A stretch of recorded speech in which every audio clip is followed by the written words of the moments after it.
Hello, this is Legendary Serperior, aka Serp, aka the Crackhead, and this is Skypillar's Sitdown podcast.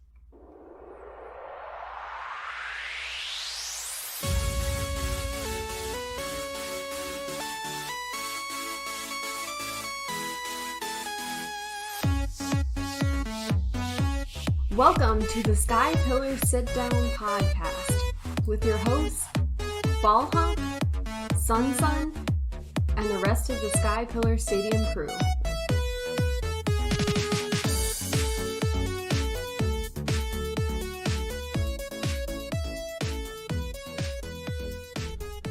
Welcome into the show. Episode 20, we are finishing up week 7. And we're going to start rolling into more of a weekly or bi-weekly schedule as we move forward now. So tonight I'm joined by SunSun, Radlip, and the Jordan. What's up, guys? Hey! Hello, glad to be here. Yeah, glad to be back as well. Yeah. Don't commit to every week, BaLLHaWK. You work very hard for us. Do what you can. Yeah, we'll see what you can do. So, but long week. Definitely was a long week for me. I spent spent 11 hours yesterday putting in 17 posts for our friends. That's been an ongoing project. Getting close to the end of it finally. I think we were outside for a couple hours with... So we're talking about like literal posts in the ground? Oh yeah. 8-foot, 4x4 cedar fence posts. Oh, cool. Dug all the holes, put them in concrete. I think we started at 7 a.m. and we stopped at 7 p.m. We were working with floodlights and headlamps for the last 2 hours. Sweet. So you're not always behind a screen. So you Definitely do real not. things out in the real Oh world. yeah. I actually build things in real life, not just documents. Documents are pretty cool too. Well, thank you. Well, we're going to start things off this week, just kind of get the juices flowing with a new segment. We got a drop not here quite yet. Still kind of thinking of the name for it. Something that rolls off the tongue nicely. But we're going to go with the Punnymons of the week. Poke puns, Punnymons. It's, if you got an idea, shoot her away. That definitely needs some work. Yay! Pew, pew, pew, pew, pew. Starting things off, we got my own submission from my week 6 game against Legendary Serperior himself, who did the episode drop, the introduction there. We played a game where I had a choice scarf on, I forget what it was. I want to say it was, I don't remember what it was, but anyway, I tricked it onto his Miss Magius, and that ended up coming to bite me in the butt later on, to where I had Clangorous Como O. The pun here is Como O, no. And had he not had the scarf that I tricked onto him, Como O would have wrecked that game wide open, but because of that, it had Dazzling Gleam and kind of just shut me down. So that was a That's tough. big rip. Scarf is not always a curse. No, definitely not. Second one, we got Lugia division from a week 5 game. These submissions are unanimous or unanimous. Anonymous. There we go. Anonymous. Onomatopoeia. No, that's not even the right thing. Anonymous. And I forget who it was, what the game was, but I want to say it was Chug and Abriel, I think, maybe, regarding a Terrakion, where it was facing a bulk up Landorus, and the only way, had this Landorus lived this turn, however, whether Terrakion missed an attack, probably would have won the game right there. But the Terrakion's owners' hopes of winning that game were living on the stone's edge that turn, and it connected.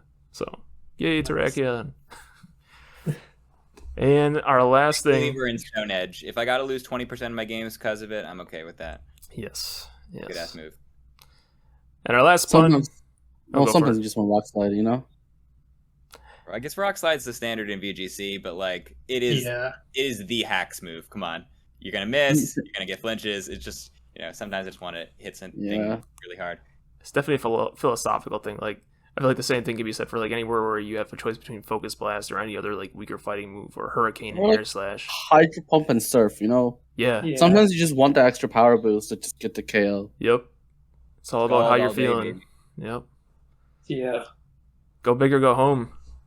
Always go big. The Rock Slide versus Stone Edge, neither. Rock Blast. Rock Throw. Please go for the Rock Blast. Right. Not everyone gets Diamond Storm, unfortunately. But even then, that move can still miss. So. Yeah, real ones use Rock Tomb. That's what's up. I mean, honestly, when you think about it, like 70% accuracy, like we only remember the ones that we miss. Like, yeah, that's really what it is. Like 70% is still pretty good. Like it hits more often than not.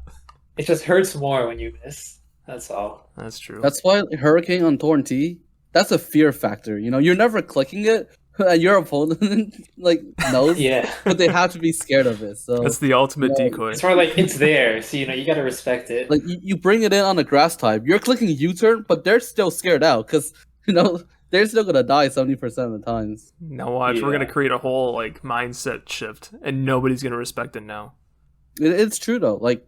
You don't want to click Hurricane as Torn T because you don't want to miss. Exactly. Sometimes you just gotta put your whole faith on that one Focus Blast. You go for it. You hit it. You don't. In my experience, Gengar has been more reliable for me with Focus Blast than it hasn't. So I trust it. Torn T, on the other hand, like the one thing it has going for it is Regenerator. So like if it does miss and it does take some damage, it's not the end of the world. Yeah. Most likely. But yeah. Radlip had to mention the Focus Blast. To Radlip versus me earlier in the season. One of my more interesting games. If we had one to send a replay out, that would be it. But he hit his Focus Blast, and that was pretty important in that game. Yeah, that's what it came down to. I said, screw it. Why try when you could just go for the 70% Focus Blast? Right. Yeah, it always feels good. Guaranteed, basically. Yeah. Works 70% of the time, 100% of the time. Exactly. Speaking of Gen 5 Mons and Tornadus. We're going to end up where we only had 3 submissions this week for Punnymon, so we'll leave the link the form for submitting these next week for the next episode. But we had somebody submit a Gen 5 montage, I guess. So I will read that off. I really enjoyed it. It goes, "Well, Pharaoh there. Sorry to thorn in like this, but may I basculin you a question? You see, we have been conkeldering the leaderboards, and may I just say you have darmanly attitude to the way that you run the league. What's going on? I'd be a crook for not noticing the doc isn't reuni-cluttered in any way, shape, or form. It's just a shame this all goes unnoticed. Personally, I think this server should be reaching the top of the LG rhythm. So why hasn't it? Do people not see the taste when they know it? You could have drudded gone and placed it in r/VGC draft leagues. r/VGC draft leagues. But to be fair, there's plenty of Alolomola in there. This is ridiculous. Well, anyway, at this point, it's my time to vola fly. Shame I couldn't ruffle it up a few more puns. Just keep being Axu. Shao. So whoever took the 20 minutes to think of that, that's a minute. Thank you. That was great. And with that, you guys, I don't know. That reminds me of if any of you guys ever watched Envy, his old video titles would always have some absurd puns like that. That's what it reminds me of. I love puns. I'm a sucker for puns. My favorite will always be my friend in another league telling his opponent to name his Metagross with the dust so that he could bite it to death. I like that. And he did it. So and I think he won it with the bite. What mon is he using? That's what mon is he using that has bite but doesn't have crunch? I know at that point you gotta be doing it for the meme.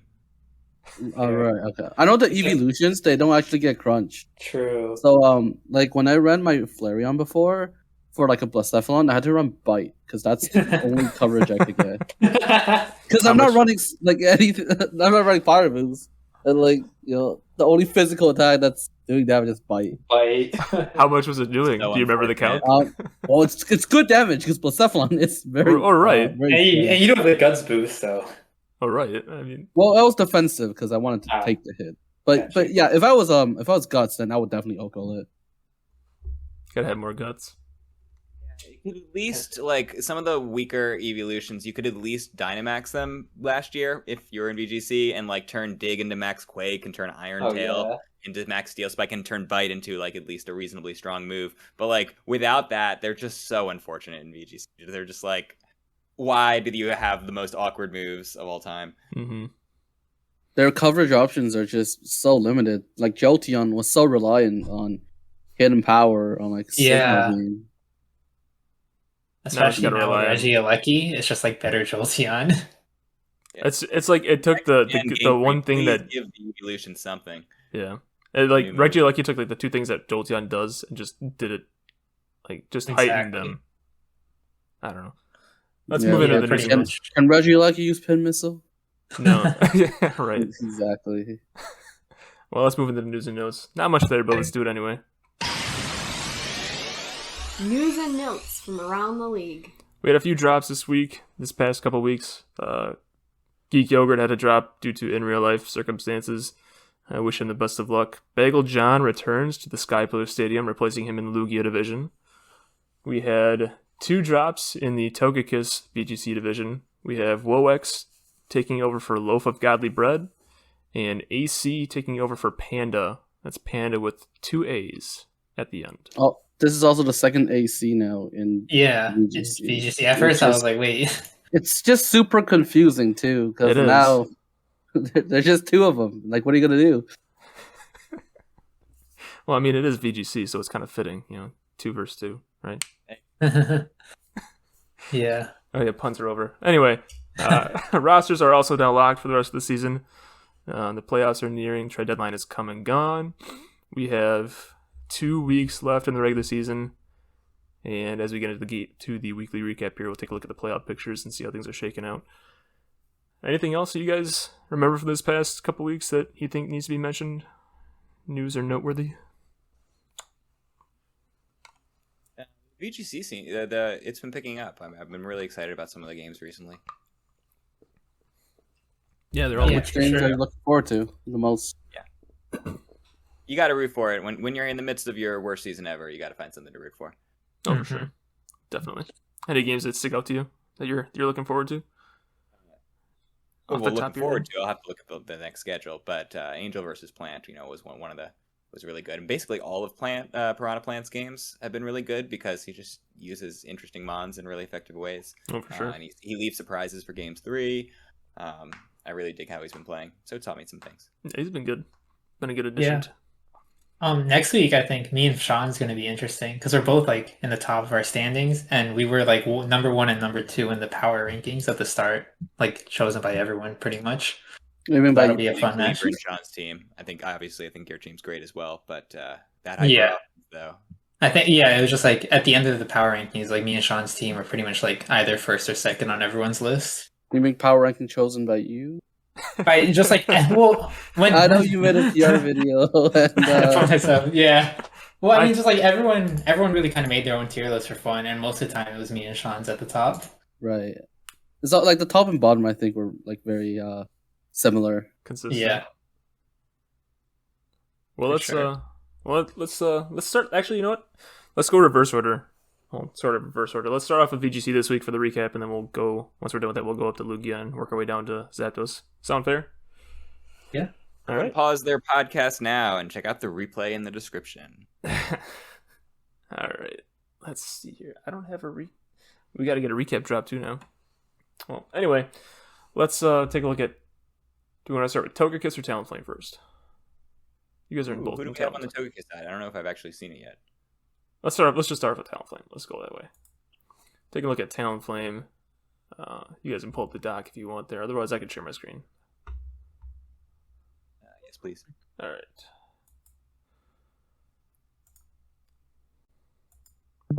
So we got the standings page pulled up right now, and there he is, Piranha Plant, sitting atop at 6-1. We got some unplayed games yet. I think only about half of them have been played for week 7 yet.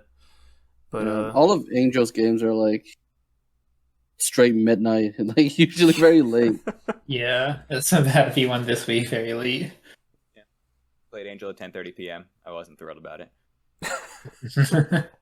Angel's doing college stuff, so I do remember like having club meetings at 9 p.m., 10 p.m. So But I remember like her finals games. I think both of them were like it went up to like 1 a.m. for me or 2 a.m. I remember watching that. I was helping Jace build their team, and I was watching it at like 1 a.m. and each battle was like 30 minutes long. I was gonna say, they both took so well, so it's just I couldn't like just. I was gonna say like they couldn't like every turn took like 10 minutes. completely unwatchable. I'm a fan Gotta of the timer. I don't Exactly. care. I love the I'll timer. disagree. I don't care. If you play on cart, you're stuck with like 30 seconds a turn. So Honestly, I think that I might be unpopular opinion here, but we should play more games with timer. facts. Wait, was that BaLLHaWK saying we should have timer? Who doesn't want timer at this point? I do want to say that a lot of people they can't really, like they get pressured really hard by timer, right? Oh yeah, Yeah. the And so, anxiety like, is real there. Their performance just is hindered if I agree. there's a time limit. Yeah. You know, we Timer, talked about how I'll Jason down a Angel took timer so long. after 10 I'm- minutes or whatever. That's all fine. But you know, a game shouldn't take an hour and 20, which is what I think the finals took, and that was just ridiculous. So. Yeah, like I think both of them they like to take their time, and if you actually just put the timer on them, I think both of them will perform significantly worse, Yeah, especially in sometimes in I'll those play. finals games. Yeah, it definitely caused a lot of second guessing and just the pressure, just not being able to go through your thought process, for sure. And I do think like you have to get used to it at some point, because if you want to play in a more competitive, I guess, environment, you're gonna like people will allow timer, and so you're gonna have to get used to that at some point. Mm-hmm. Yeah. Let's take a look at the schedule here. We got 3 games yet to be played. We got Angel and Radlip.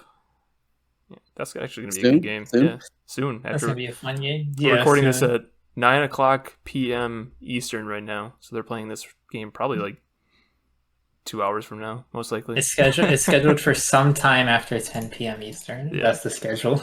Another red eye. And Yeah. then Sean Reesing and Robin Mick. Those games got yet to be played, but Sean and Yeah. Reesing are actually going on as we speak right now. oh yeah, that's right. There were like Mick is sorry, go ahead. I was gonna say there were like only like 2 games recorded here before the we started getting ready to record at like 8 p.m. Like 6 games of VGC all just happened at once, like between the 2 divisions. Like, whoa, what's going on? I just entered all of them into the dock a couple hours ago. Yeah, Mick Only, is on the maybe other side of the 91 world. Oh, he is really? Yes, I think he's from Southeast Asia. I think it's Indonesia. In that region, yeah. Well, yeah, Southeast Asia. So Yeah. I didn't realize He's- that. Nice. he's usually playing like midnight games or like somewhere close to that. Yeah. Nice. Oh shoot, you know what? I gotta get this in here because I like pressing buttons. I forgot to do this. Talonflame. Now we're officially covering the Talonflame division. Who Yeah. recorded that? That's my fiance Miranda, aka Girl? Girl, aka the pants. You go back and listen to the last episode, you could hear her open up the show. It's kind of funny. But yeah, she I sat her down. She made her. I gave her a script that she recorded these drops for me for all these different things that I wanted. It's like, okay, thank you, love you, bye. It also looks like Robin and Mick just finished too, while we were going on. Nice. It's okay. You guys want to find something to talk about? I'll get that entered in. Like 2 seconds. Be so fast. Yeah. Robin won 2-0. I'm looking at it right now, just checking the replays. Oh, AC and Purple Piglet's Updated finished up in too. real time. I'm pretty sure we're podcasting. Should take 2 Yeah. seconds. Yeah, You watch this handy dandy replay analyzer. You want to show off the analyzer? I understand. like the top of the tables for VGC or at least Talonflame is like really close. You got P-Plan, Angel, and Robin both like eyeing that 6-1. Uh-huh. For sure. And then like it's just interesting how big of a drop there is. Like after the 4-2, there's only one 4-3 team, and then there's like 20,000 3-4 teams. Yeah, even the points gap between some of these like are pretty huge. Yeah. Like right now, anyone who's 3-4 can still easily make playoffs. Yeah, for Just sure. like- Even like Rising, he hasn't played yet. He could easily be 3 and 4 and like climb Exactly. Yeah. Anyone can win once the playoffs happen, but to me, there are looking like 5 very strong teams. The 3 6-1s, as you said, Robin Angel and Piranha Plant, and then Radlip and Sean are the other 2. I think of just very strong teams, and of course played well. So I'd like to point out that my only 2 losses have been to just broken ground types. So now that that's out of the way, things will be better. Garchomp and Lando. Okay. What's your ground resist, or do you not have my team? Yeah, my ground resist is Charizard. Okay, that's a rock type water. Yeah, my ground resist are Charizard and Cryogonal. So very very good resist there. Totally. I see a Lilligant. Oh yeah, I do have a little. I totally forgot about that thing.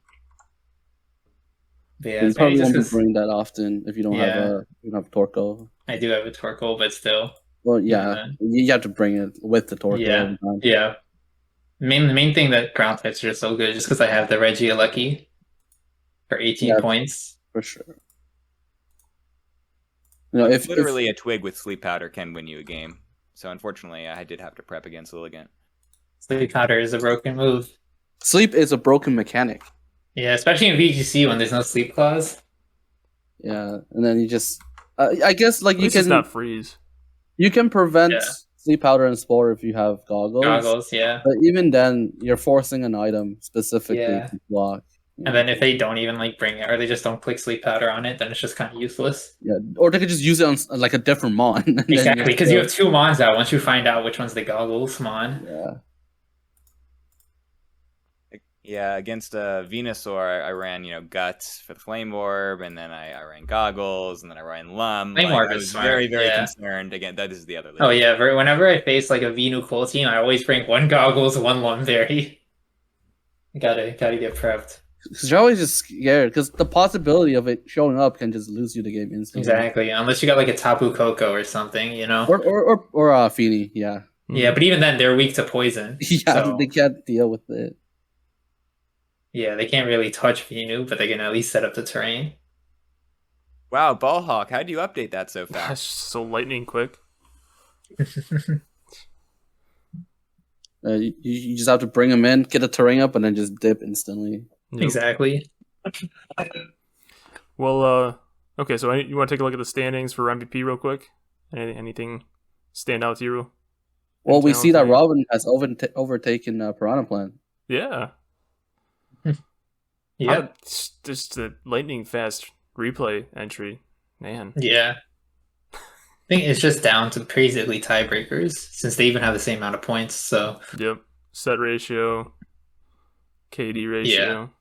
Yeah, there's just so many stats that go into these standings for VGC. Just so many things you gotta look for. Yeah, because it's a best of 3, so... Mm-hmm. The kill leader board is pretty interesting. It's always interesting. VGC is just a... It's because BBRAF just kind of forces Regidrago into every single one of his games. Honestly, it's really good. Props to him. If somebody wants to make their money. Yeah, he might not be at the top of the standings, but he's just feeding Regidrago kills. He's gonna win something here. Yeah, has a commanding lead on the leaderboard. Everything else at 14, 13. Right. Yeah, and then he's just here with 19. Yeah. 15 games played, and he's played 15 games. Exactly. Everything he brings, he just feeds it kills. It's like Specs or Scarf, and it's like Helping Hand, and it just fires off a Dragon Energy. That means not only has he brought it to every game, to every matchup, every set he's had to play, but he's brought it to every single game that he's had to throw Pokemon on the field. Yeah, he never even left it on the bench for 1 game. Right. It's always seen the field of play. That's funny. God, you gotta win something. Over from another league we play in. He's really, really creative team builder. You wouldn't see that from bringing Regidrago every game, but he had a tough start to the season, as I did. And Regidrago did have a sweep in one of the first weeks. He's like, if I'm not gonna win, I'm gonna get the MVP. So I'm gonna force Regidrago. I respect it. It gives you a reason to keep playing. There you go. Silver linings. All right. Well, let's pick out a game of the week for next week. So we got to move on here. Let's see, who are we looking forward to watching next week? You got AC Angel at 6th and 3rd, or 6th versus AC's 3rd. Also a ridiculously consistent player. I think, as we mentioned, Radlip versus Sean. Yep. That's playoff. Seedings determine a lot.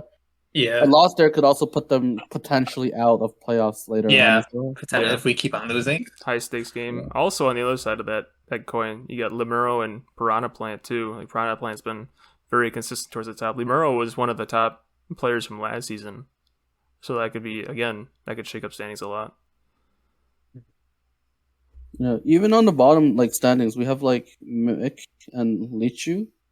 Both of them potentially want to win, so they can. Well, I guess Lichu's already in, but like 3-4 versus 4-4 is like a pretty big difference in terms of making playoffs. Yeah, Yeah, like, even absolutely. Even the 2 and 5s can still make it for sure. Yeah. All right, so like all these matches are pretty impacting. Yep. All right, let's move on. Togekiss. I love her. So anyway, now we got Togekiss division, and same story. 8 o'clock came rolling around tonight, and everybody decided, hey, let's play right now.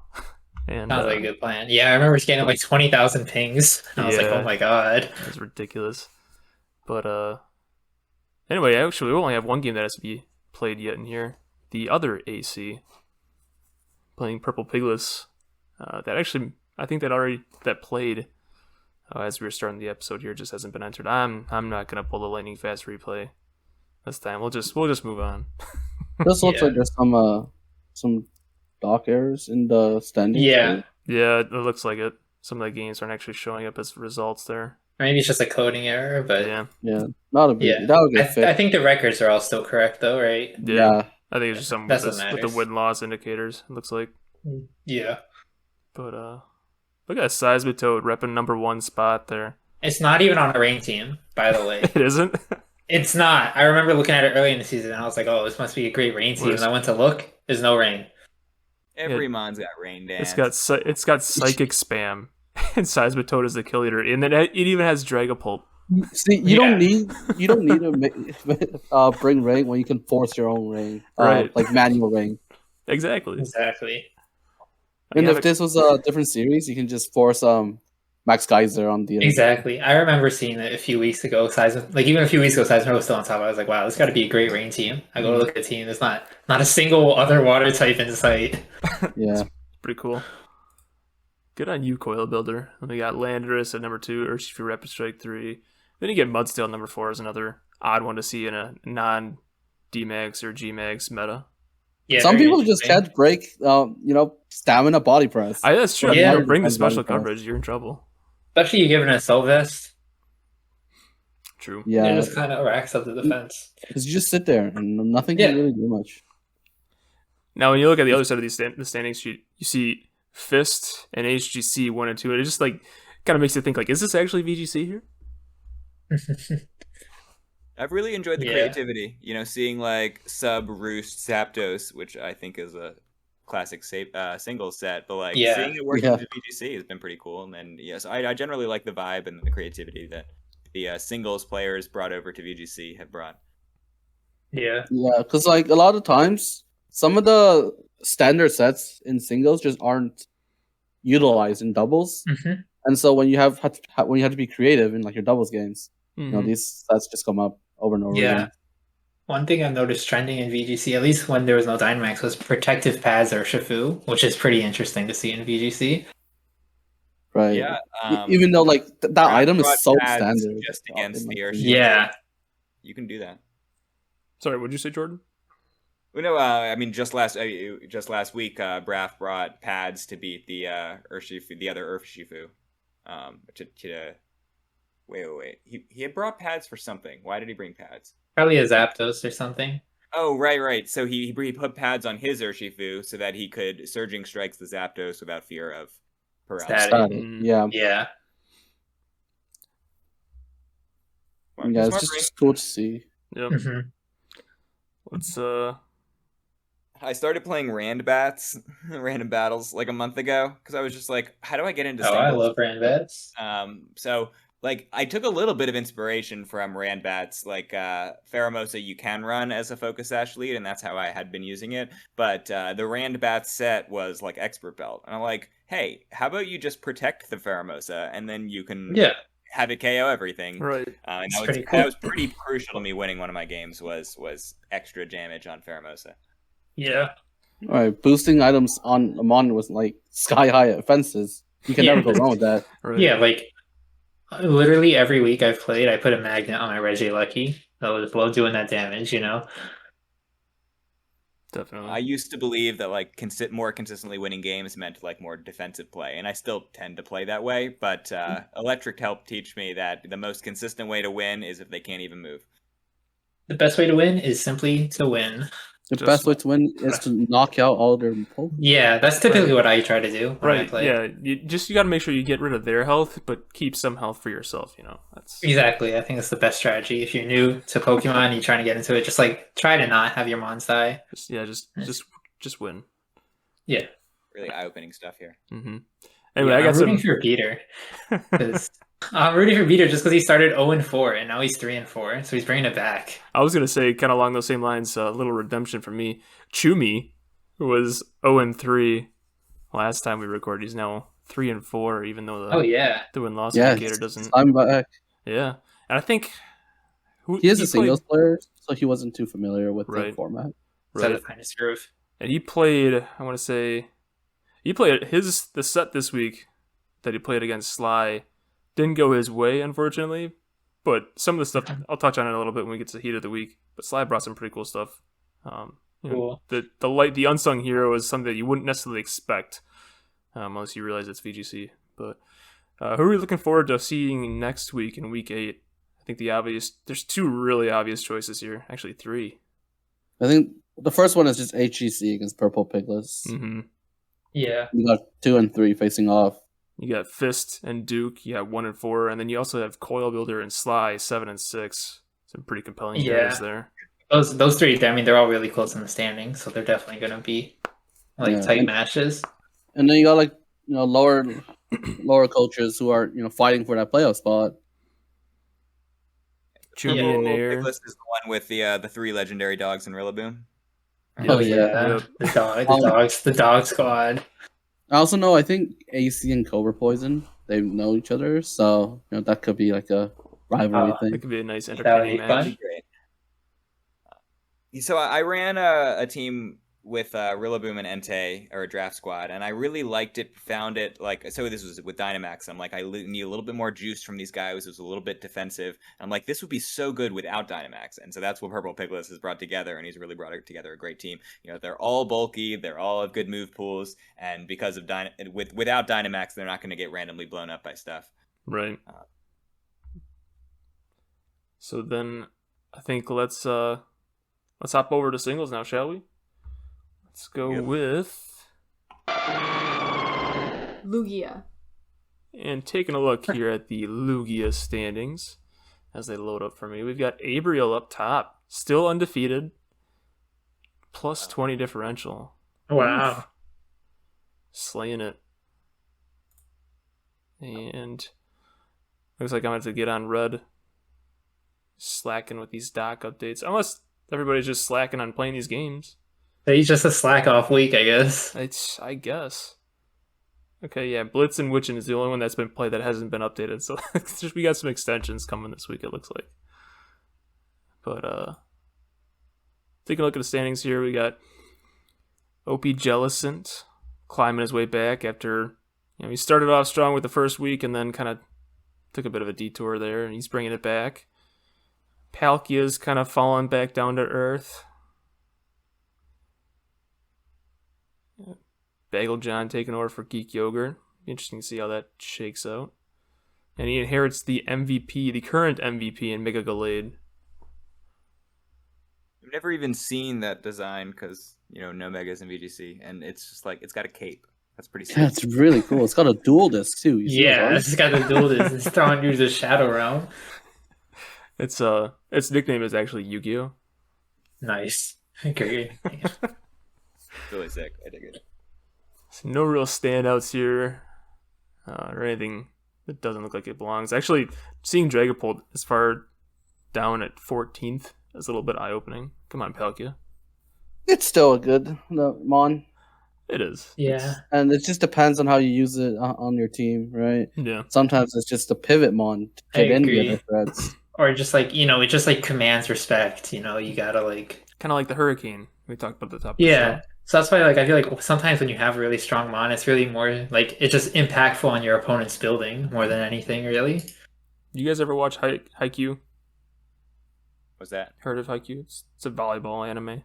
They talk about the ace is the dude that spikes it and brings scores the most points, and the decoy is like one of the things that the main character is like the most dynamic decoy on the court is that everybody fears and opens things up for the rest of the team. That's what Dragonite is.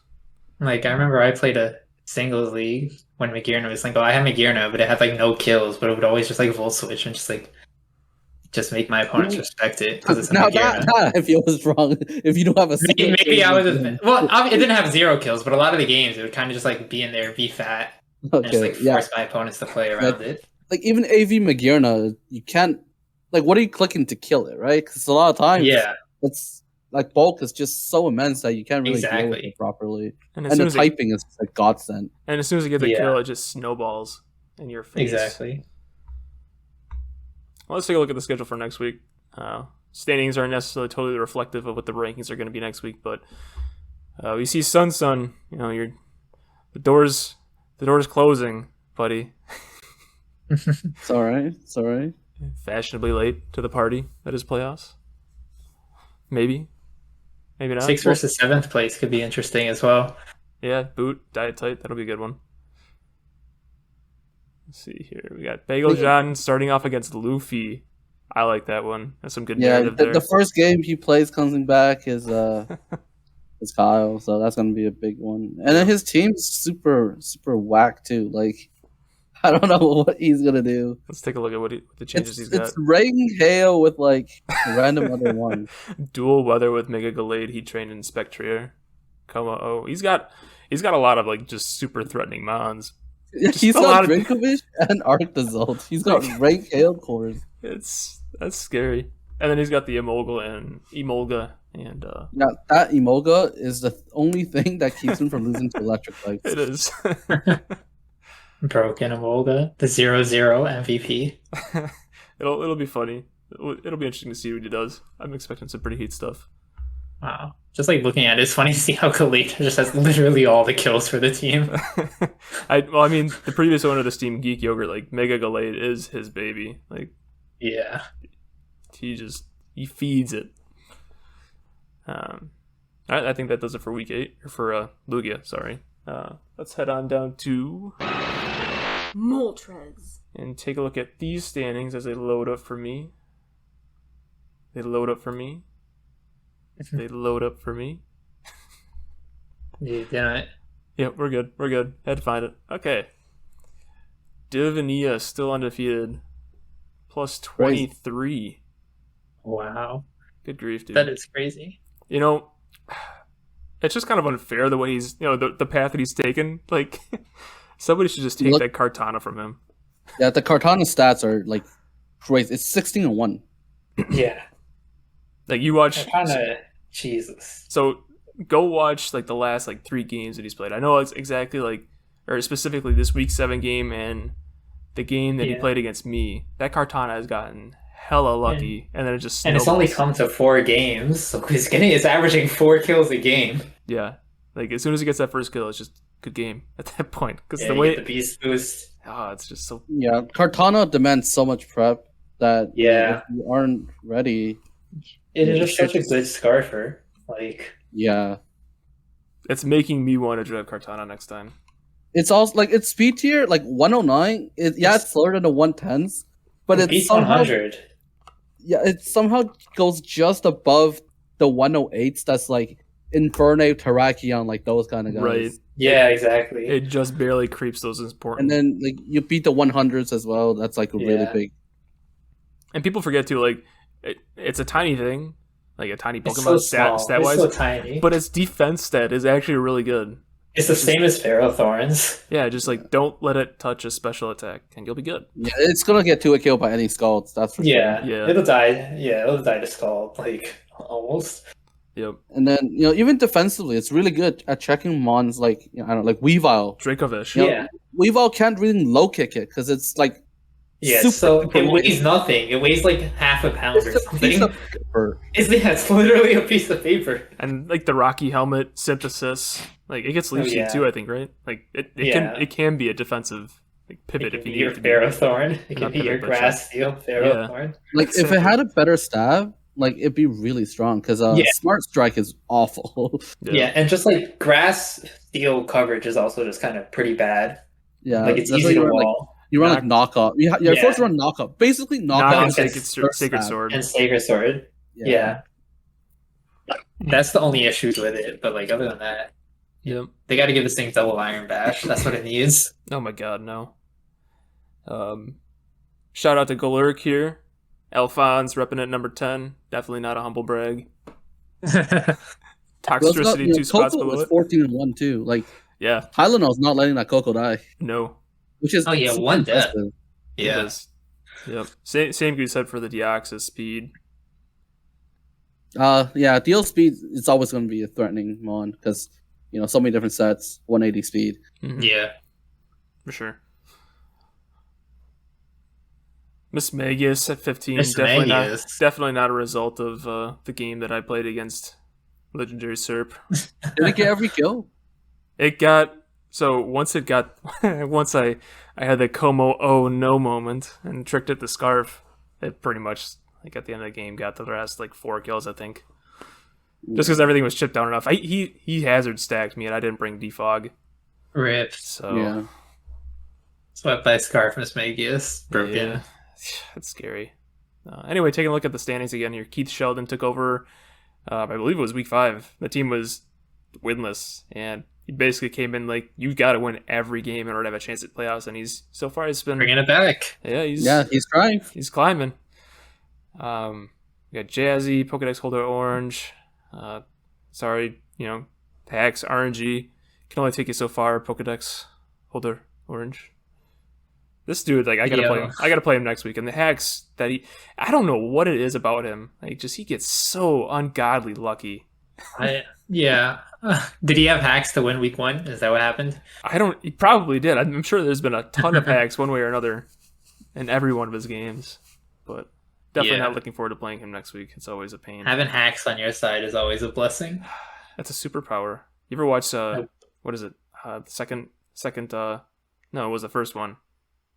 No, it was the second one. Deadpool. I think I watched it. I don't even remember. I forgot her name. Domino. She's luck is a power. And anyway. It is. Luck I remember now. Yeah. Luck is a Being superpower. lucky it's a gift. I'm lucky with Heat Wave. Heat Wave is my favorite move ever. I always get burns with it. It's great. Nice to have on your side. Zero Aura though, hopeless. Good grief. Having flashbacks to Nathan a couple of seasons ago in Lugia. Zero Aura is a great Pokemon. I think Nathan ended up with 24 kills with it. Or 23 or something like that. Definitely a lot. I think it carried him really hard, but then he also threw it out in playoffs in the funniest fashion. It's almost become a meme at this point. Just nobody remembers Nathan's season except for that moment. But he had a solid year solid season that time around. Yeah, for sure. All right, let's take a look at next week. Who we got on the week 8 The schedule? Burning against Jazzy, the EDC throwdown. Ooh, that'll be a good one. Some good And then a cool game is Hopeless and Divinia 1 and 2. Mm-hmm. Oh yeah, that's obviously a highlight game for sure. First and second fighting. I don't. We got a Tylenol against J-Caps 3 and 6. Both. Yeah, that also caught my eye. Yep. Y'all put way too much stock in the standings. One game is the difference between first and 6th. True. When you're early on in the season, yes, but the last 2 weeks of the season, this stuff comes into play, man. Yeah, we're getting into playoffs. I'd rather highlight, at least when I'm doing a Talonflame update, I'll highlight what I think is an interesting matchup rather than that's fair enough. Yeah, people with the lowest numbers next to their name. Right. Well, along those lines, you got me against Dasa, a rematch of the season 3 Articuno Division Finals, And he and I have played twice. One was that finals game, and one was a game in the Sub-Zero League. It was run by Starfish. And we are tied 1-1 against each other, so that'll be a nice game to break the streak. Hopefully, in my favor. All right, let's move on. Articuno. And this is your division, SunSun. How do you see things laying out here? Oh, this week is just whack. Like, everybody that's winning is losing. Like, the first seed lost to the last seed. Yikes. Yes. All right, let's look at the schedule there first, then.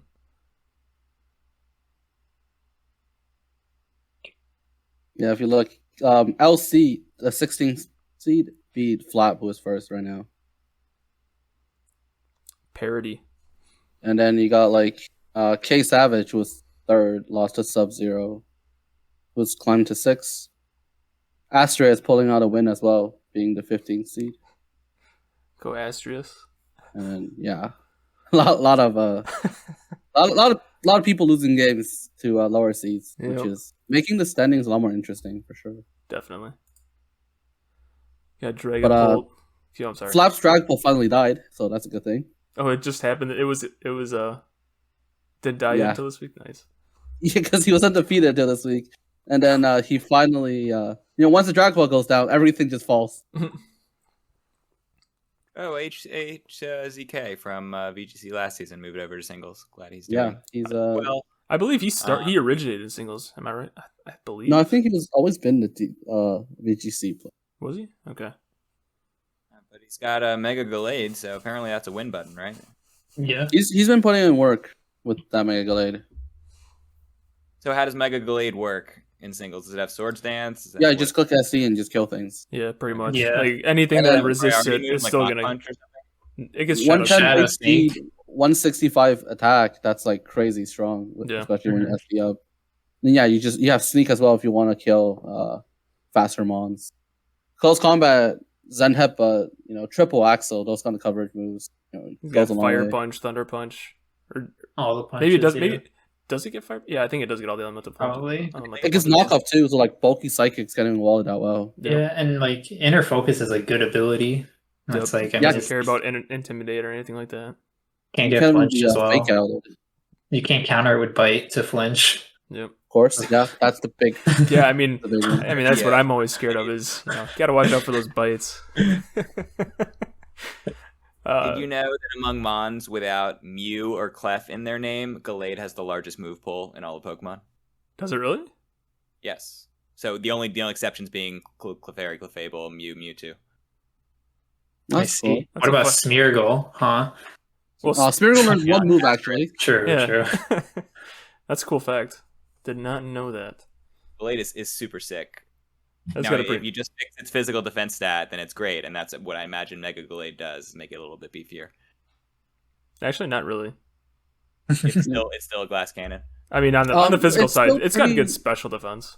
So it's still pretty frail, but that's why if you invest in a little bit and you just you have bulk up as well, you can actually tank hits. Like bulk up Drain Punch, really good set. Yeah.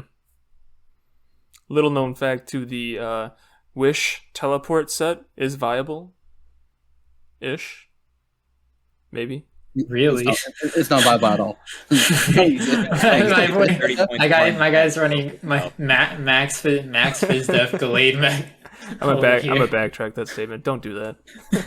I've seen it work once, so I felt obligated to mention it, but I would not recommend it.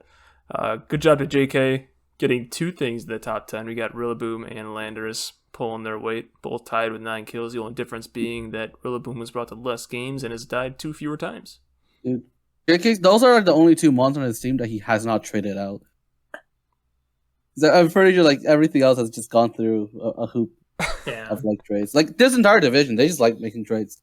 That CLC, I'm pretty sure, has changed owner 3 times. it started with Astraeus, it went to Pierre, and now it's ended up on the LC side. Oh my god. Nice. rocking Gallade in my other league, and I really love all the things he can do. But I needed him to set Trick Room one week, and then I'm like, okay, I've calced everything. He lives a Spectrier, I have a Ghost Resist Berry, and then a Darmanitan just did like a Sheer Force Life With Orb. Flare Blitz. And he just dies. Yeah. That's like no Instantly defense disintegrates, and I'm like, well, god damn it. They're just giving it a sash. Dang. So this is kind of interesting. Claude being 2-5, his differential is only -2. Yeah. He's all close wins. very Close close. losses. He's been fighting. I mean, he could find himself in playoffs. Like, that differential could be the difference maker if he wins these last few games here. For Yeah. sure. Yeah. Keep fighting, man. Everybody's still in. Yeah, pretty. Yeah, I think maybe not LC. Maybe Yeah, not LC. He's out. Astraeus is probably out too. No, he still has a chance. Probably. I mean, with the like differentials, mathematically, I he's guess- still in. mathematically, I suppose. Like, But Realistically, maybe Yeah. not. he's just praying on a miracle. It's okay, Astraeus. We love you, He's buddy. preying on other people's downfall. Yeah. Pretty much. He's got a 6-0 his last two opponents. Last three. Yeah, I believe. Crazier things have happened. Yeah. Just ask Pokedex Holder Orange and all his hacks that he's seen in his day. Alright, let's take a look at next week. Who do we got? Who are you looking out for? I think an easy one is to just pick JK and Aceharm. Both of them are, trying to solidify their playoff spot. Mm-hmm. Yeah, HCK versus Castro also looks interesting because they're really at the bottom of the playoff. Yeah, they both needed cement. Yeah. Yeah, they both Sorry, need to win. I know nothing about the singles picture. I got nothing to contribute on that. What else you got? You got Sub-Zero, Sub-Zero and Pure as well. Yeah. Yeah, lots of important matches here, just in terms of needing to win, it seems. Mm-hmm. Or at least just really wanting a win. Aceharm too is I've been impressed with him because he started off in Zapdos last season. It's the first time coach or player here in Skypillar Stadium. Yeah, made it to he's topping the finals. standings. Yeah, he make it back-to-back final appearances to two different divisions, possibly. Yeah, like Jazzy. Yeah, exactly. Has Stack Attack ever done something in singles? No, because it doesn't. It's just weak to every ground type and fighting type. It needs a lot of help and the right matchup in order to do that. It definitely has room to put in work because Trick Room mode is kind of disgusting when you can just one shot everything. And it can set its own Trick Room too, which I don't know if it's a thing in doubles, but in singles you would IV adjust it so that it boosts its attack instead of you do that in doubles all the time. The lonely nature is definitely the way to go. Yeah, usually people use it. All right, let's. Although I've noticed plus defense nature is a little more common just because body press is in the game now. Oh yeah, now for sure, definitely. Yeah, but if you're going offensive, you definitely want the attack boost. Yeah, absolutely. All right, let's continue on to our last recap. Zapdos. Taking a look at the Zappy boys. This is the division with the fabled Haunter. It is. Oh my god. Yep. It's still there. I mean, it's actually separated itself a little bit from Dragapult. Where is that? I need to show that image. Hold on. I think I saw it. I think I saw it in Starboard. If that's what you're talking about. No, it's totally different. Sunny found it this week. Yeah. Okay, let me pull this up. I just remember seeing it in Starboard, and I was like, "Yeah, this Haunter." All right, going in. Here we go. New tab.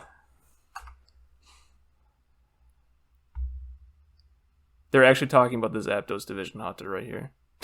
The buff Haunter. Regular Haunter versus Zapdos Division Haunter. Yeah, it's still different. It's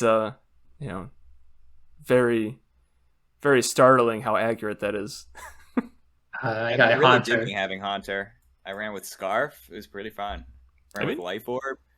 It's no joke. I mean, it has a good special attack. It Good does special attack and decent speed. and it has. It actually has the levitate ability too, which Gengar loses.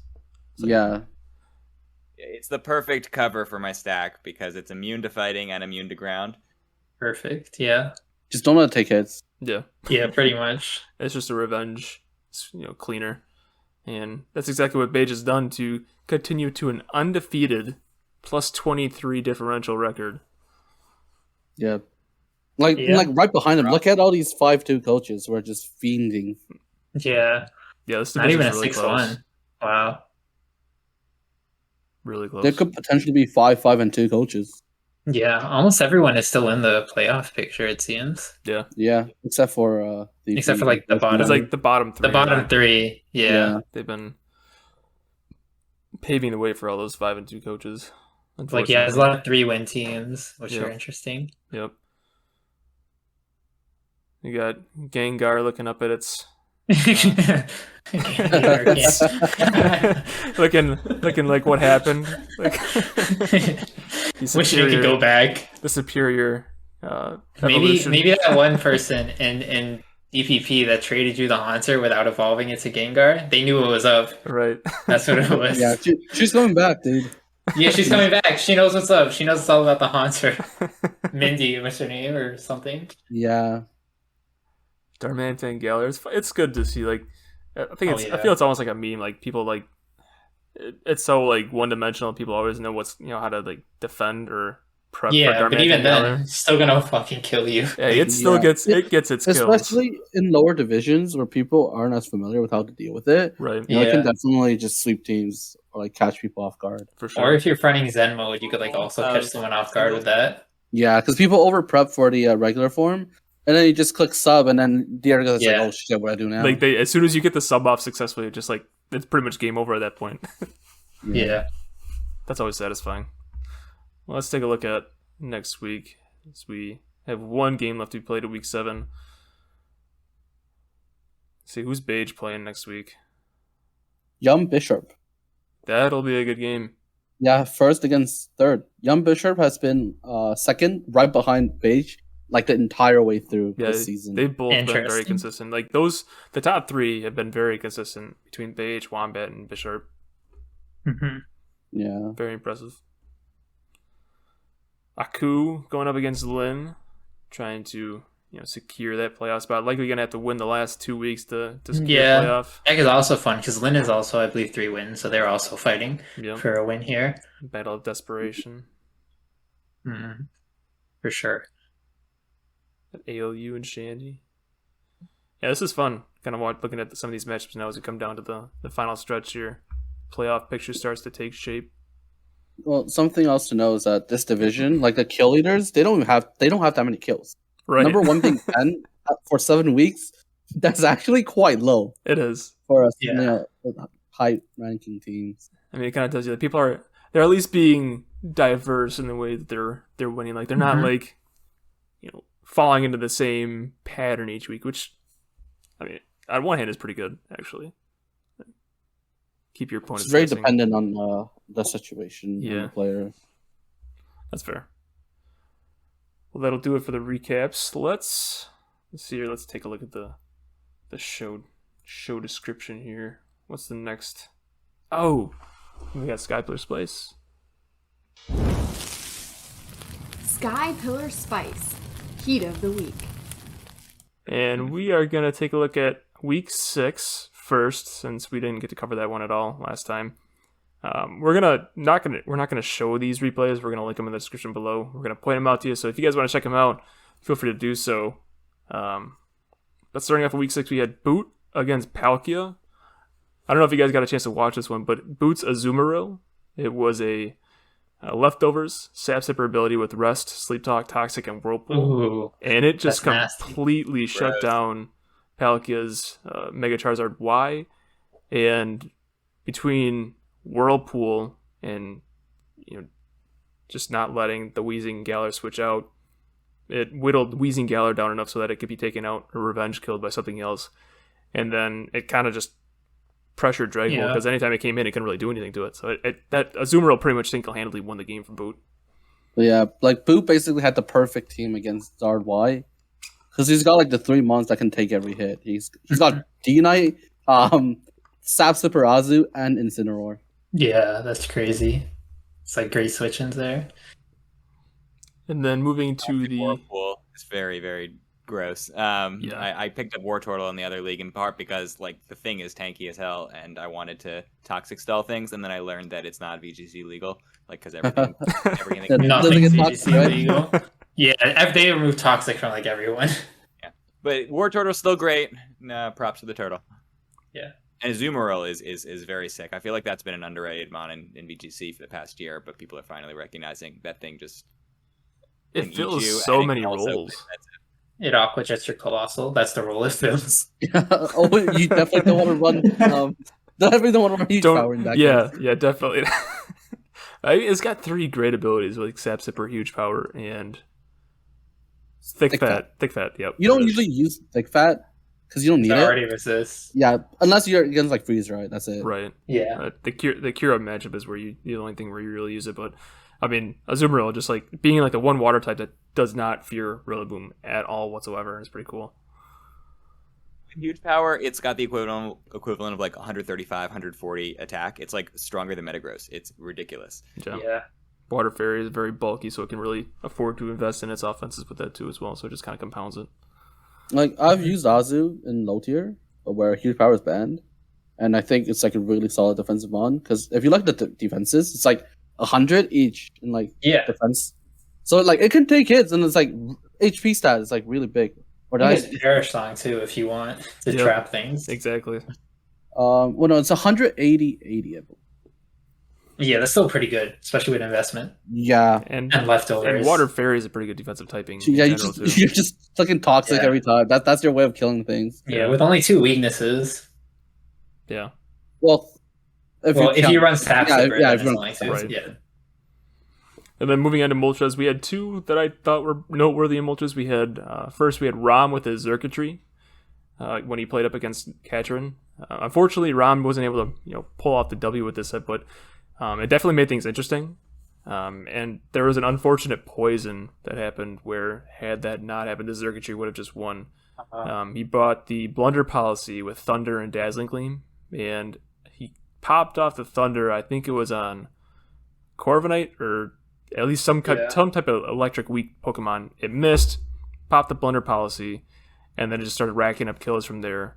And something attack boost. I think it was a Lola Muck that hit it with like Shadow Sneak or something like that. Got the poison. And got the poison. Ooh, unfortunate.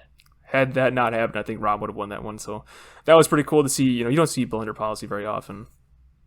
The other one unless you're playing free for alls with Arc Results. Oh yeah, the free for all where you just click Blizzard. Right. I love it when you click Blizzard and you hit all 3 and you're like, wow, okay, I guess. Like the one time where you want it to miss. Then free for alls too because you have 3 targets. Yeah, so you hit them all with your Blizzard. It's ridiculous.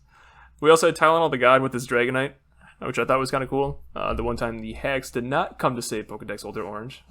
I give him shit because I love him, but it's fun. Anyway, Pokedex Ultra Orange brought Rain, and Tylenol used his Dragonite to turn the rain against him. He had I don't know, he never revealed what the ability was, whether it was multiscale or inner focus, but it was holding a Lumberry. It had revealed that it had Hurricane, Thunder, and Earthquake.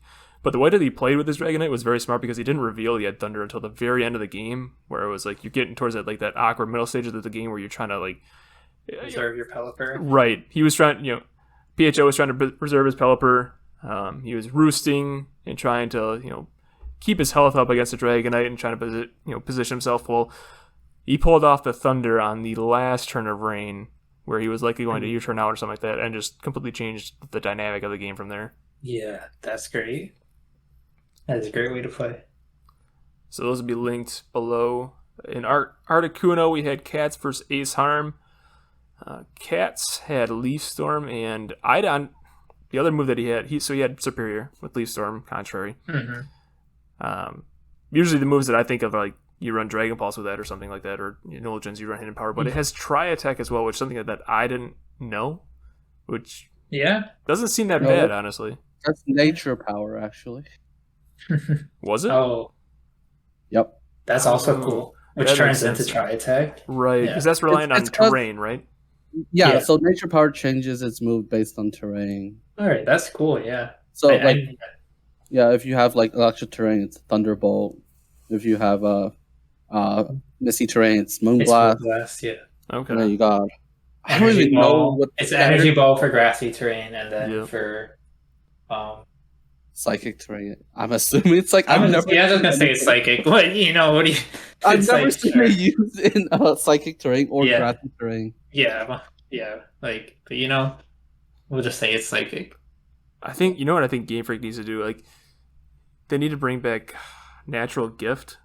I think is one. Oh, the berry one. That was where you dependent on use the berry. Yeah, that one was cool, and it's a physical attack, so it's kind of like hidden power for physical attackers. That would just You run that on like your Weaviles to be Scizors and stuff. Yep. Yeah, I guess that's super. it's similar to hidden power, I guess, because it's just got I Yeah. think you got the At ability. least to run it costs an item. right, and it's only a one-off deal too. Which if hidden power was a Yeah. one-off deal, I don't think it would be that bad. Like Yeah, exactly, because you could just like switch around, and then you would just like burn their hidden power. it would take some more like mind games. It wasn't just like it's not something you can just spam. Then I think it'd be a little Exactly. more You natural. have to 100% scout, and then if you scout wrong, kind of like Z moves. Exactly. It's like a really bad Z move.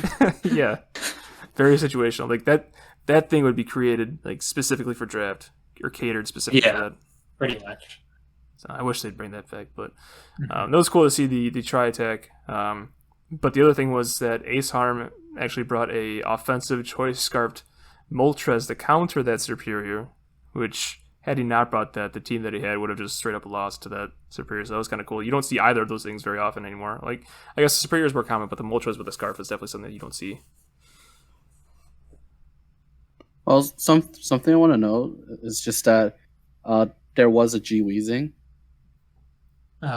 Right? Oh, if you have, did it have? it wasn't neutralizing gas. Like if it was neutralizing gas, that would be great. like That would the have been best like the best thing. switching. Yeah, there Yeah. you go.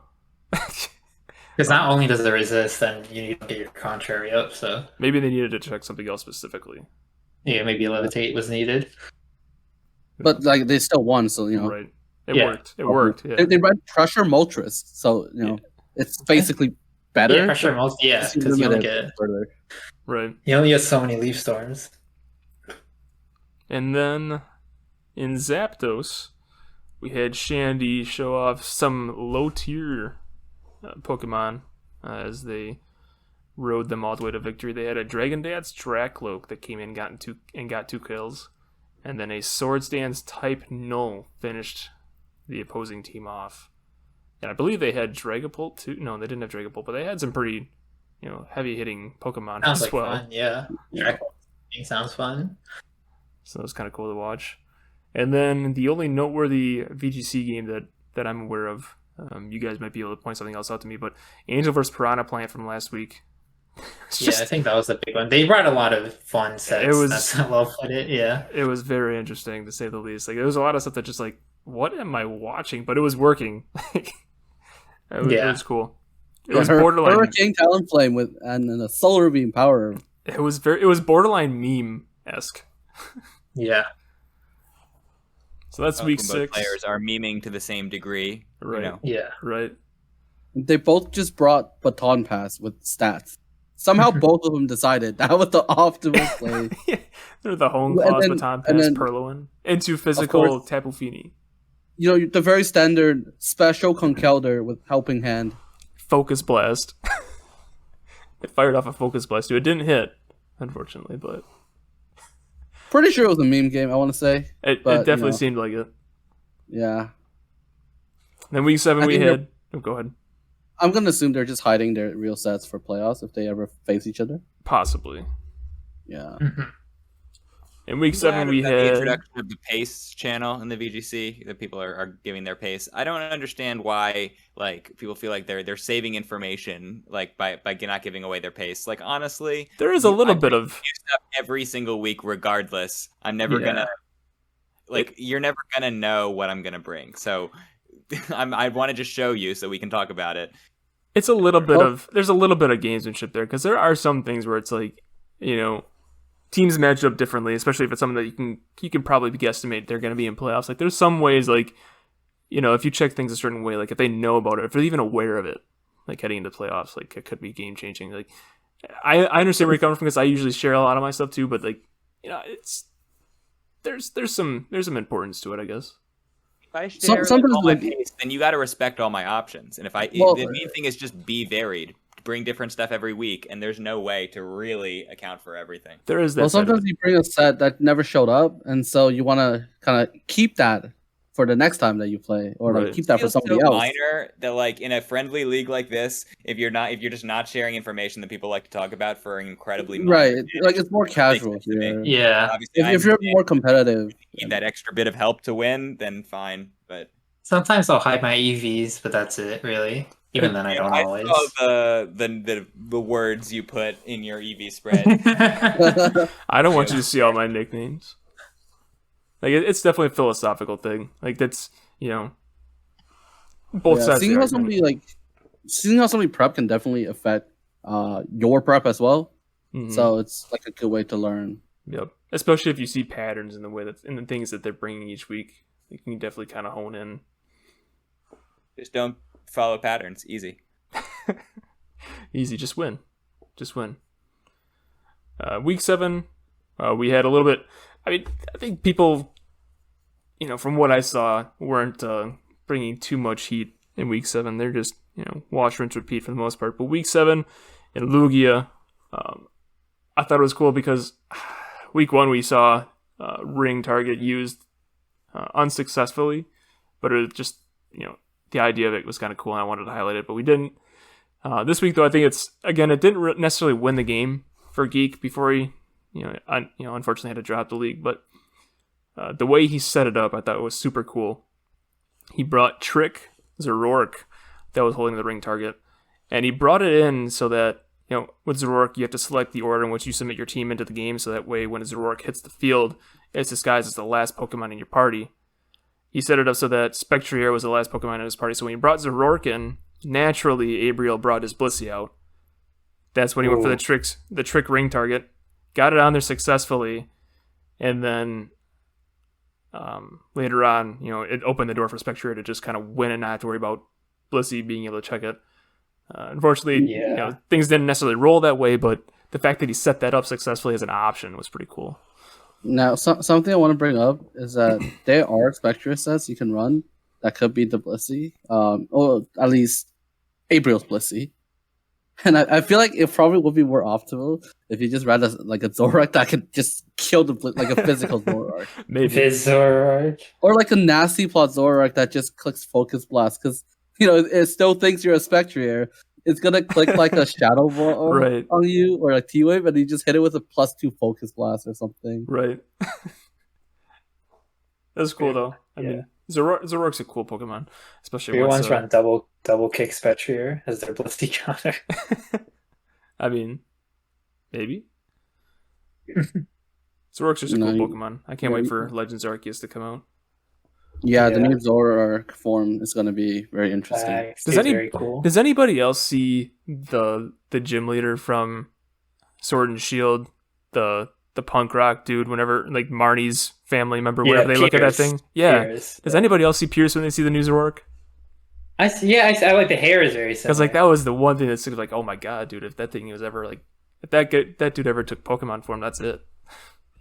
Yeah, the hair is pretty similar, so I guess that's what it is. Don't know what you're talking about, only because I've still never bought Sword and Shield. That's Pokemon Company. Give me a hard mode, or I don't buy another game. You're not really missing out on much, to be honest. Yeah, and I managed to pick up competitive Pokemon in the past year, and I never bought the game. Not one dime from me until you give me a hard mode. There you go. That said, I did enjoy Pokemon Snap, so okay. A lot of dimes for that one, but they earned that shit. Yeah, that's a pretty cool game. Pokemon Snap was I wish Pokemon Snap had more content. Yeah, that was my only gripe about it as well. You played the new Pokemon Snap with all of the branching paths and the over 200 mons, and you got sick of it? I like the old one better. Well, it's obviously got like 3 times as much variety as the old one. I mean, I love the old one as well, but yeah, they did it better in every way. There's just some. I know. Yeah, I liked it still. I wish Pokemon could evolve. That was my biggest thing. That there were no evolutions. That'd be pretty cool to see. You tossed Charmeleon in the lava. Well, I mean, in the new one, they were. Oh, they didn't. Okay. Yeah, in the old one, they had the sick. Well, speaking of fire, I'm gonna self nominate my own set. Well, it's not even my own set. This week I brought a curse Golurk that was referred to me by legendary Serperior. This was actually the reason why I asked him to do the show intro, because this set it's pretty cool. Put in a lot of work.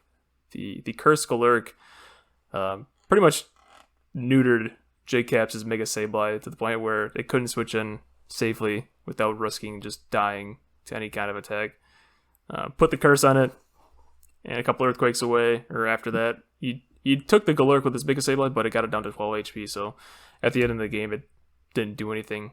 So yeah, because Sableye can't really heal when you're like 20 base speed. Right. And later in the game, I got the block, imprison, transform view on his Skarmory. And it just started spike stacking, so it couldn't even get into the game anymore after that either. So, but yeah, the Golurk, that was pretty cool. Cool set. Thank you for that, Serp. And then in Articuno, we had Astraeus with a Shell Smash Polteageist, and that was the reason why he won this week. That was pretty cool. Polteageist is underrated, I feel like. Like, nobody really looks at Polteageist. No, I think it's fairly rated. I don't know. Like, I feel like it's a better Shell Smasher than a lot of things. Like, Shell Smashing Ghost spam? Like, come on. Well, yes, it's better Shell Smasher than, like, a lot of the other guys. Strength because it does have weak armor, and it does have a viable speed stat compared to most. It's just, it can't really do anything else other than, like, Shell Smash and kill things. Because it doesn't have any other niche. I mean, Spectrier doesn't really have any other niche. Yeah, but Spectrier has 130 speed and ability to set up Calm Minds. Yeah, but you can set up a Shell Smash. You can set up a Shell Smash and then die to the next hit. Alright, yeah. Dude, the fact they gave it weak armor, they know that this thing isn't meant to take hits. Stupid It's crap. a teapot. It's gonna break when you just hit it on a wall. Stupid fragile teapot. And then the other one that I got highlighted that I gotta remind myself to enter in here was the Sly and who did Sly play this week? Sly and Choomie. I almost did it. I almost fell for the trap again. The CH trap. Choomie. The Fletchinder that there was the combination of the Fletchinder and Serena that Sly brought. I thought it was pretty cool. He had dual wing beat on Fletchinder and helping hand on the Serena, and those two pretty much just won the game for him. The two matches that he won in that set, the helping hand, dual wing beat, pretty much like Choomie didn't really have much to resist it. I think he ended up picking up like 6 or 7 kills in this week's set. Nice. So that was pretty cool. Yeah, we'll link those replays in the description so you guys can check them out if you're interested. Just cool things to keep in mind. I really like this stuff because a lot of times like you don't really expand on your repertoire for like prepping for games unless you see like you come up with your own ideas fairly often, but like you definitely get tunnel vision, and seeing how other people prep its cool sets that they bring really kind of expands your thought process and the way you think for when you're prepping games, and can really you can help you grow as a player. So with that, I think that kind I of really like seeing teams grow and change over the course of the season.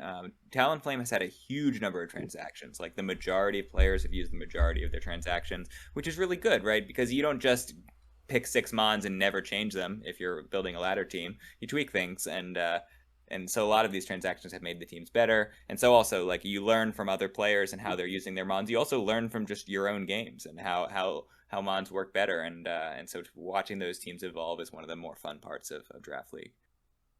Yeah, for sure. Definitely figuring out what you like and what you don't like, and then adjusting accordingly. You don't balancing a team with too passive, and that like my best answer to being too passive was like a Hitmonlee, and I brought Hitmonlee the last 3 weeks, and I was winning. It was pretty cool. There you go. Okay. You don't win your league at the draft. You can lose it at the draft, but you don't win it. You guys got any closing thoughts as we move into week 8? Well, an ever-present reminder that your win-loss column does not define you, certainly as a person, but not only as a gamer as well. Speaking of someone who's going through their worst season ever, it's fine. You'll bounce back. And I've really been happy about the quality of the Talonflame League, and Togekiss also has also been really fun to watch. So can't speak to singles. You guys are gonna have to do that every other podcast. But the VGC, there's been really good play. My opponents have deserved the dubs, so I'm excited to see what happens in the playoffs. For sure. Yeah. I think that'll do it for. Oh, I'm sorry. Come check out my LDI finals this Saturday. Yeah. November 20th at 5 p.m. Eastern. Ooh. Good luck. I'm playing Finchinator. The draft meets the ladder. You're carrying, not to put any pressure on you or anything, but like you're carrying the draft leagues. I'll do my best, of course. Hopes and dreams. I've got faith. I don't think I've seen you lose a championship game, so I've got all the confidence. Seen it happen, but I definitely plan on taking this one. Attaboy. Definitely come watch SunSun. And I got nothing. So I want to thank Radlip for joining us, one of our resident Talonflame players. Wholesome new VGC coach. There, I'm calling it. Thank you. Yeah, it was a pleasure. Try my best. And thank you for. Yeah. It was... I'm sorry. I keep saying this is like the. Have you guys seen like the Tide Super Bowl commercial? I might be dating myself a little bit here, but like a few years ago, there was like this commercial where like this dude's sitting in a job interview and he's got this stain on his shirt, and every time he opens his mouth, the Tide, like the stain just goes, and then it's just like talking. I feel like I'm doing that right now. Okay. I think that'll be it. If they made it to the end, they can handle the last few minutes of us giggling. It's fine. Yep. Yeah. So long, folks. If you've made it this far, we still have you. Thanks for tuning in. We look forward to seeing you guys next week as we can try to continue a weekly schedule of doing our league recaps to the podcast from now on. So, thank you. Check out the heat sets below, and we'll see you next week. See you later, everybody. Good night, guys.